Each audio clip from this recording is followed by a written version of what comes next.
Bonjour à tous, j'espère que vous allez bien.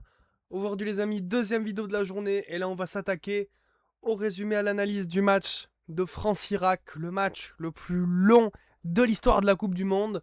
Avant de commencer, vous entendez du bruit derrière, c'est mon ventilo, il fait 40 degrés, cassez pas les couilles. Merci. Bon, pardon. Mais maintenant, on va passer à ce match qui a été très long. On a dû attendre pour le dénouement, on s'est fait chier. On a attendu je sais pas combien de temps à cause de ces orages des États-Unis. Mais c'est pas grave, on s'en sort avec une belle victoire 3-0 pour l'équipe de France face à l'Irak. Je dis belle victoire, même si on aurait pu en mettre au moins le double. Parce que c'est l'Irak, merde quoi. Ouais, pour l'Irak, ça aurait été minimum 5-0. Sachant que sur mon petit prono, j'avais mis 5-0, donc en fait, j'ai pas pris tous les points. Voilà, c'est aussi pour ça. Mais c'est pas grave. En tout cas, le principal, c'est d'avoir gagné ce match et des joueurs qui commencent à se réveiller, même si il y en a, je suis pas trop d'accord avec les choix de Deschamps, mais on va parler aujourd'hui, les amis, dans cette vidéo. Donc on est parti. Bon, un match solide pour les Bleus. En même temps, fallait pas non plus se péter la gueule contre l'Irak, parce que ce serait une honte de perdre contre eux ou même de faire match nul. Petit message aux Espagnols qui ont fait match nul contre le Cap-Vert. Et du coup, en vrai, je pense que c'était un bon match, même si il y a des joueurs, tu vois. Mbappé s'est réveillé, Mbappé en a moins raté et il a commencé à marquer beaucoup plus vite, contrairement à la dernière fois. Au dernier match, on a dû attendre je sais pas combien de temps, qu'à la 80e pour qu'il commence à marquer des buts. Et après, les gens disent ouais, c'est le meilleur joueur du monde, nanana, c'est le meilleur joueur du monde. Ouais, en attendant, il a raté je sais pas combien d'occasions qui auraient pu nous coûter le match parce que les Sénégalais ils étaient forts. Et après, il marque deux buts et ça y est, c'est le meilleur joueur du monde. Alors oui, quand il est réveillé, Mbappé, c'est un bon joueur. Mais quand il fait pas la passe, parce que ça, on l'a remarqué, il a la balle, il fait pas la passe, il veut faire un tout droit, dribbler, il veut tout pour lui, pour qu'il marque, pour que ce soit le héros de l'équipe de France, tu vois. Alors que quand c'est Olysée, il va chercher forcément une solution pour aller faire marquer ses coéquipiers. Il s'en fout de sa personne. Mbappé, plusieurs fois, il y a des actions, il part tout droit, il peut faire la passe, il la fait pas et il perd la balle. Parce qu'il est trop individualiste et c'est mauvais. C'est mauvais pour l'équipe de France, ça. Après, ce qu'on lui demande, c'est de marquer des buts. Donc, tant qu'Olysée lui fait la passe et qu'il marque, tant mieux. Mais franchement, il a des défauts. Hein, il a des gros défauts, même si quand il est réveillé et qu'il marque à chaque fois qu'il a la balle, évidemment, ça fait plaisir pour l'équipe de France. Mais c'est pas toujours le cas et c'est bien ça le problème. Donc, voilà. Ensuite, on va s'attarder un petit peu sur le cas d'Ousmane Dembélé, qui au premier match a été très clairement fantomatique. On l'a pas vu.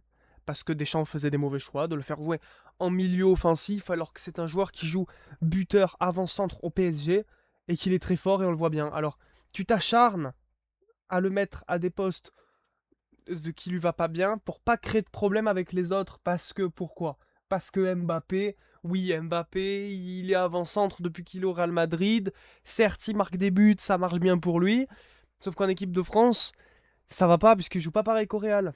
Donc en fait, ce qu'il faudrait faire, ce qu'il aurait fallu faire, évidemment, mais Deschamps le fera pas puisqu'il ose pas bouger sa petite hiérarchie, tu vois, pour frustrer personne. Et c'est ça le problème. Moi, ce que j'aurais fait à sa place à Deschamps, c'est que tu aurais mis Dembélé en pointe, Mbappé à gauche, comme il était très bon à la Coupe du Monde 2018 et à 2022. Ensuite, tu mets Michael Olise en milieu offensif parce que c'est son poste tout simplement, c'est le nouveau Griezmann, celui qui fait circuler le jeu, celui qui donne de l'animation, c'est lui. Et ensuite sur le côté droit, soit tu mets Barcola parce que franchement, il est pas mal, il est même très bon, ou moi mon petit chouchou c'est Cherki. Cherki le fait pas jouer assez. Cherki c'est un magicien avec le ballon. Je sais qu'il est jeune, mais plus tard il sera imbattable. C'est un petit Ben Arfa. Il faut le mettre en confiance, lui donner envie de jouer. Tu vois, donc à la limite un petit Cherki sur le côté. À la limite, je mets pas Cherki en milieu offensif et Olysée à droite parce que Olysée c'est vraiment totalement son poste pour, animer le jeu. Donc c'est sûr qu'on va pas le changer. Ensuite, Deschamps nous avait changé Chouameni et il a mis Manu Koné. Bon, Manu Koné, moi à la base, je suis pas un grand fan de lui. Il a fait un bon match hier, donc après ça va, c'est bien.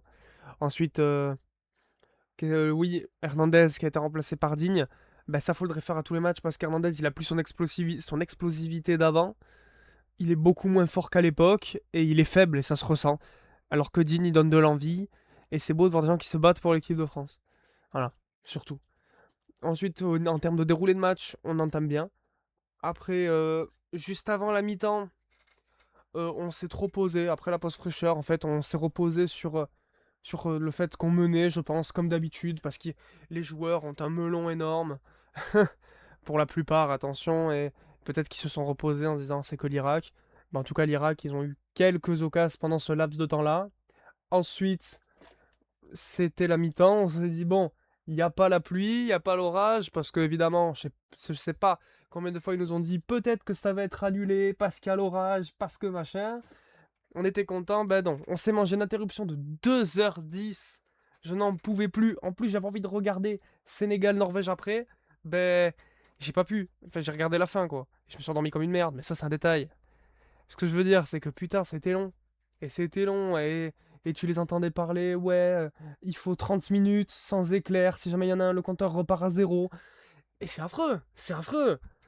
Et on a dû attendre. C'était super long, en fait. Donc voilà. Bon, au final, après, on est revenu, on a marqué dans la foulée, et puis après, Dembélé s'est un peu racheté en marquant un but. Après, il faut rester calme, c'est l'Irak. Bon, si vous... Ah, n'hésitez pas, au passage, à aller voir ma petite vidéo que j'ai sortie ce matin sur la Norvège, pour dire qu'il faut faire extrêmement attention à cette équipe. Donc, n'hésitez pas à aller voir la vidéo. Et puis surtout, voilà, je parle de la Norvège parce que vendredi, on les joue. Et là, ça va pas être la même que contre l'Irak ou contre le Sénégal. Entre-temps, j'ai vu dans la journée que Haaland avait fait une interview en disant que ce dernier match était plus anecdotique pour les Norvégiens. En soi, ça se comprend. Les deux équipes sont qualifiées, il n'y a pas forcément d'enjeu à aller chercher, mais à part pour nous, la première place. Ils peuvent aller tenter la première place, les Norvégiens. Mais j'espère qu'on gagnera. Et puis ensuite, on verra bien. Je risque de faire, quand il y aura toutes les phases de poule qui sont finies, une petite vidéo sur les 16e, voir un peu qui affrontera qui. Mais en tout cas, pour le moment, aujourd'hui, on se concentre sur les Bleus. En vrai, c'est rassurant. On voit qu'on a, en vrai, pour être plus positif, on voit qu'on a une énorme équipe, l'une des meilleures équipes de ce mondial, qui chaque joueur a ses qualités qui sont forts. Voilà, Mbappé, oui, je lui crave dessus, certes, un petit peu, en tant qu'être individualiste, il règle ça, c'est le meilleur joueur, c'est l'un des meilleurs joueurs, tu vois. Olysée, c'est le meilleur joueur de cette équipe de France. Dembélé fantomatique, mais en fait, c'est comme, toujours comme ça en équipe de France. Le PSG, il est exceptionnel, en équipe de France, c'est un peu moyen. Ensuite, s'il faut mettre un petit défaut, je garde quand même Jules Koundé, En fait, Jules Koundé, il dézone son poste, je trouve, et il va gêner les autres qui sont à leur bon poste, et tu sais pas pourquoi il se démarque, en fait. Il va gêner les autres, et puis après, quand on se prend un contre, vu qu'il est lent, qu'il en peut plus, et qu'il est à l'autre bout du terrain, eh ben, il y a un trou, ils arrivent à trouver des espaces, parce que Jules Koundé n'est pas à sa place, et puis dès qu'il a une balle, et il fait la passe en arrière, là, quelquefois, autant j'ai été mauvais contre le Sénégal, il faisait que ça. Là, en même temps, c'était l'Irak, encore heureux. Il faisait un petit peu de passe en devant, il tentait d'animer le jeu. Mais le problème, c'est qu'il n'est jamais à son poste de prédilection, qui est latéral droit. Il n'y est jamais. Il est toujours autre part. Il est jamais à son poste. Il est à l'opposé. Il est en ailier droit. La gueule de l'ailier droit, super, quoi, vous voyez. Il est jamais à son bon poste, et ça, va falloir vraiment régler ça, parce que contre d'autres équipes, genre, je sais pas, mais même la Norvège, qui part en contre, et le mec, il est pas là, et boum, tu vois. Je veux pas dire. Alors attention, hein, mais la dernière fois qu'un joueur a dézonné et qu'on se prend des buts et que ça crée un danger parce que parce que le joueur n'est pas à son poste de latéral droit, c'était Benjamin Pavard en 2022 contre l'Australie.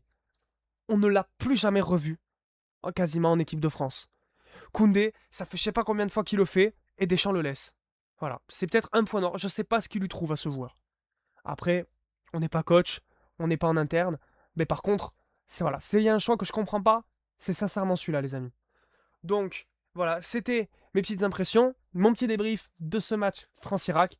J'espère que ça vous a plu. N'hésitez pas à liker, à vous abonner, et comme d'habitude, de me donner en commentaire votre avis sur ce match et qu'est-ce que vous attendez pour l'équipe de France à ce mondial. Moi, en tout cas, je suis très hype.